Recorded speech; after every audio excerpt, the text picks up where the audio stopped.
नीचे की तरफ आना मिथिलेश, ठीक है? तुम भी धीरे धीरे आगे।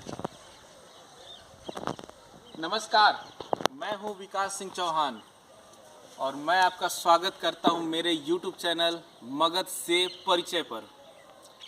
आज मैं आपको जिस जगह से परिचय करवाने वाला हूं वो है पताल गंगा। ये देव से लगभग 2 किलोमीटर, देव सूर्य मंदिर से लगभग 2 किलोमीटर की दूरी पर स्थित है। जैसा कि आपको नाम से पता चल रहा है कि पताल गंगा, पताल मतलब बहुत ज़्यादा अंदर, धरती के बहुत ज़्यादा अंदर की जगह को पताल कहते हैं। पताल हम लोग के यहाँ कहा जाता है कि धरती के अंदर दबा हुआ है, धरती के सबसे गहराई का जो जगह है तो पताल कहते हैं। और गंगा का मतलब पानी, तो धरती के बहुत अंदर के पानी को ही हम पताल गंगा कहते हैं। तो आखिर क्या यहाँ पे खासियत है कि इसका नाम पताल गंगा पड़ा? किसने बनाया इस पताल गंगा को? कौन थे इस पताल गंगा मठ के पहले मठाधीश? और कौन से राजा ने यहाँ पे करवाया था निर्माण? हम सब कुछ आपको बताएंगे, बहुत कुछ। इस कुंड को बांझन कुंड क्यों कहा जाता है, हम ये भी आपको बताएंगे। और किसने पहली बार यहाँ पे इस कुंड में आकर स्नान किया था, हम ये भी बताएंगे। बहुत कुछ, क्यों बनवाया गया इस कुंड को, हम ये भी बताएंगे। तो मेरे साथ आप बने रहिए और मेरे चैनल को अगर सब्सक्राइब नहीं किया है तो प्लीज़ सब्सक्राइब कर दीजिए।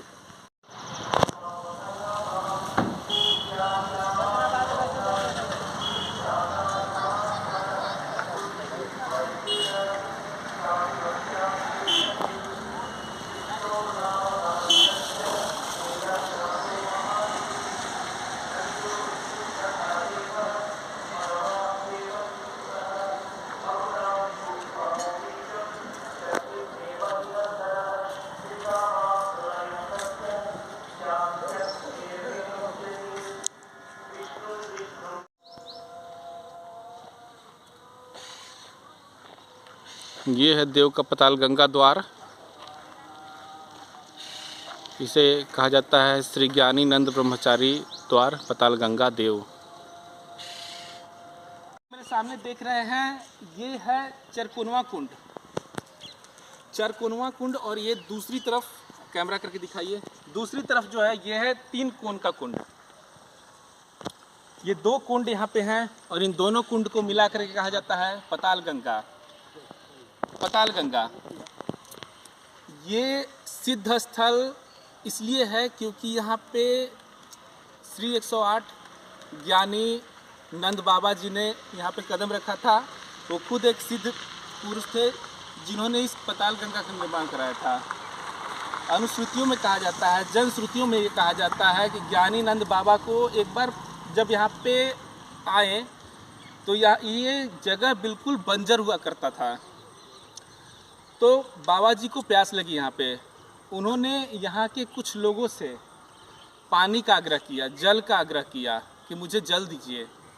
यहाँ के जो लोग थे उन्होंने कहा कि बाबा जी हम जल कहाँ से ला करके देंगे, ये एक वीरान जगह है, बिल्कुल ही जल विहीन जगह है, हम कहाँ से जल लाएं यहाँ पे। बाबा जी ने ऐसा कहा कि ऐसा है तो हम यहाँ इस जगह को जल विहीन से जल से भरा हुआ कर देंगे। और उन्होंने अपने चिमटे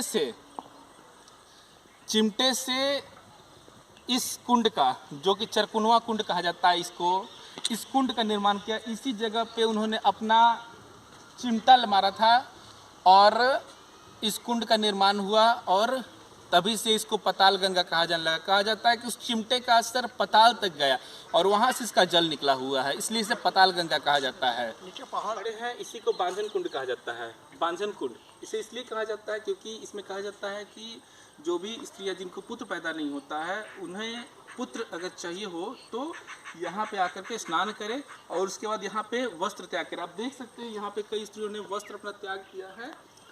ये ऐसा मान्यता है कि जो भी स्त्री जिन्हें पुत्र पैदा नहीं हुआ है, जिन्हें पुत्र नहीं है, वो यहाँ पे आकर स्नान करें और अपने वस्त्र का त्याग करें और उसके बाद अंदर ज्ञानी नंद बाबा जी का जो गद्दी है वहाँ पे जाके मन्नत करें कि बाबा जी हमने अगर सच्चे मन से आपकी प्रार्थना आपसे की हो तो मुझे पुत्र की प्राप्ति हो।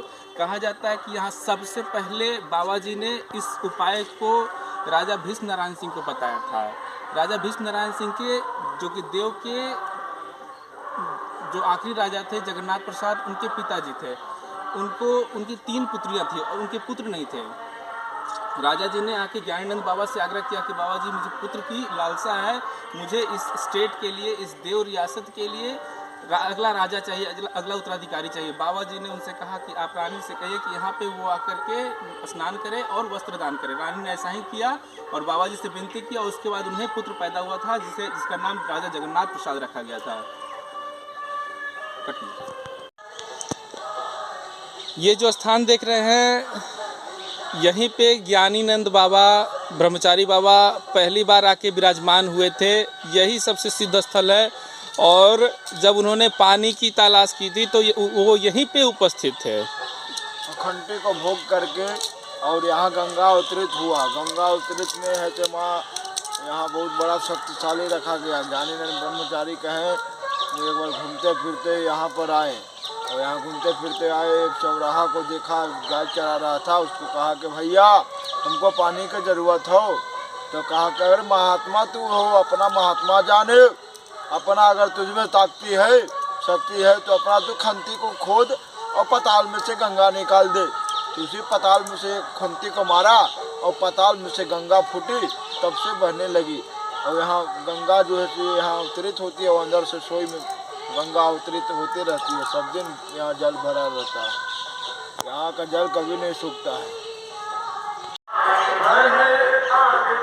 पताल गंगा का मठ, इसी मठ के अंदर ज्ञानीनंद बाबा का आज भी चिमटा रखा हुआ है। वो चिमटा जिससे उन्होंने इस पताल गंगा का निर्माण किया था। तो आइए हम चलते हैं।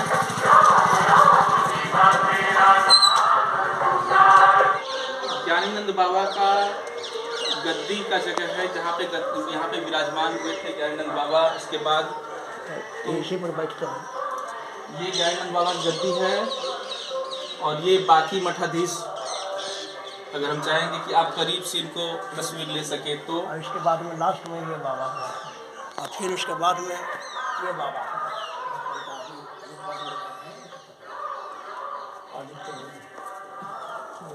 और ये भी जो तत्काल में बाबा इस मठ के मठाधीश हैं बाबा आदित्यनाथ। ये उनकी ब्रह्मचारी बाबा आदित्यनाथ, ये उनकी तस्वीर है।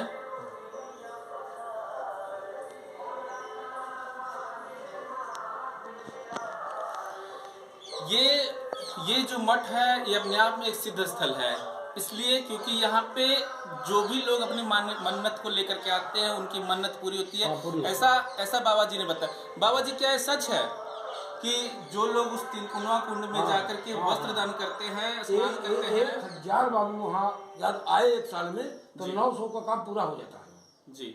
900 का काम बच्चे हो जाते हैं। बाकी 100 लोगों का नहीं हो पाता है, बाद में हो जाता है। शायद इसलिए भी क्योंकि उनकी मन्नत में कुछ कमी रह गई है। मन्नत में नहीं, मासी नहीं है, बच्चे कहाँ हैं? जी बिल्कुल। कब तो जिनका कहना है कि 1000 लोगों में से 900 लोग, मतलब 90% वहाँ पे लोगों का, महिलाओं का, बहनों का पुत्र प्राप्ति हो ही जाता है, ऐसा इस सिद्ध स्थल के बारे में कहना है। हाँ, चिमटा वही है। आइए हम आपको चिमटा एक दिखाते हैं। ये ज्ञानीनंद बाबा का चिमटा है। इसी चिमटा से पताल गंगा का निर्माण किया गया था। ये वो चिमटा है, आप देख सकते हैं। कट कीजिए।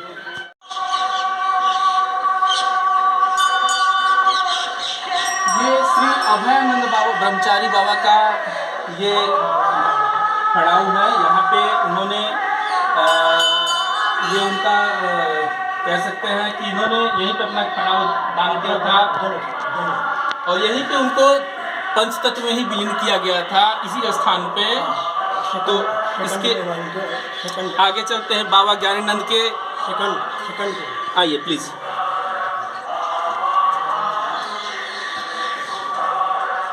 ये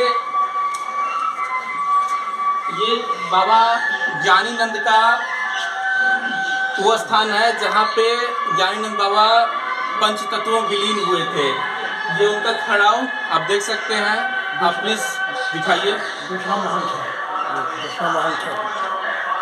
ज्ञानीनंद बाबा पहले थे,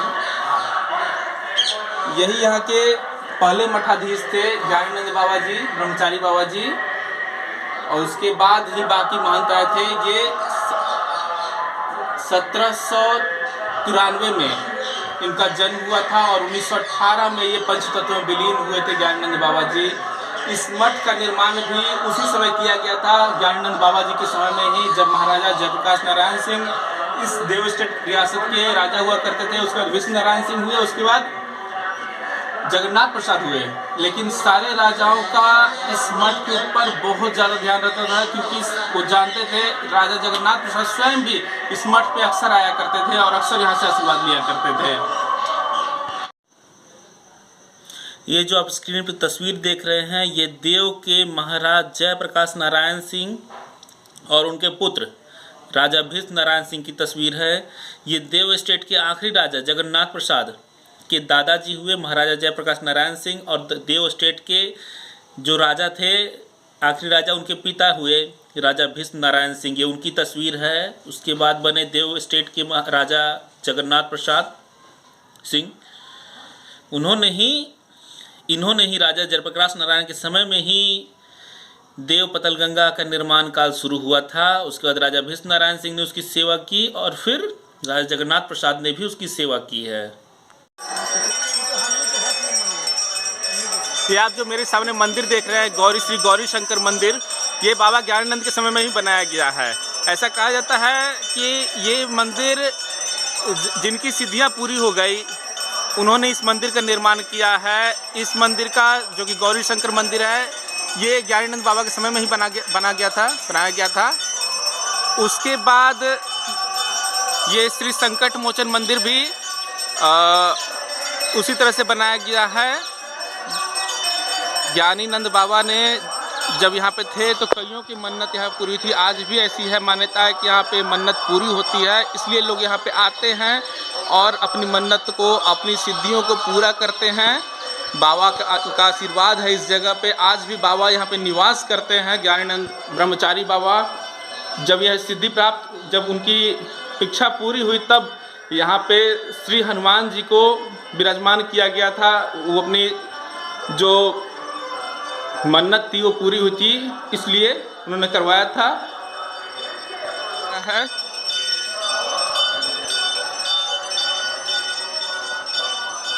ये बिल्कुल सिद्धि पूरक मठ है ज्ञानानंद बाबा का। आज भी यहाँ पे आशीर्वाद रहता है, आप देख सकते हैं। ये राधा कृष्ण मंदिर है।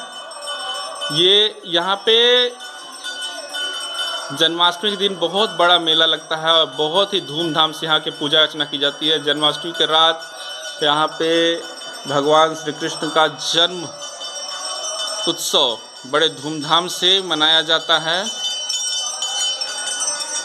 विधि विधान के साथ।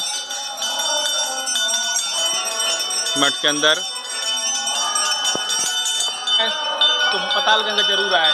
ये काफ़ी रमणीक जगह है और साथ ही साथ ज्ञानानंद बाबा का एक सिद्ध स्थल भी है। तो आप यहाँ आएँ और अपना आशीर्वाद लें, उनसे ग्रहण करें। और अब मुझे दीजिए इजाज़त। नमस्कार।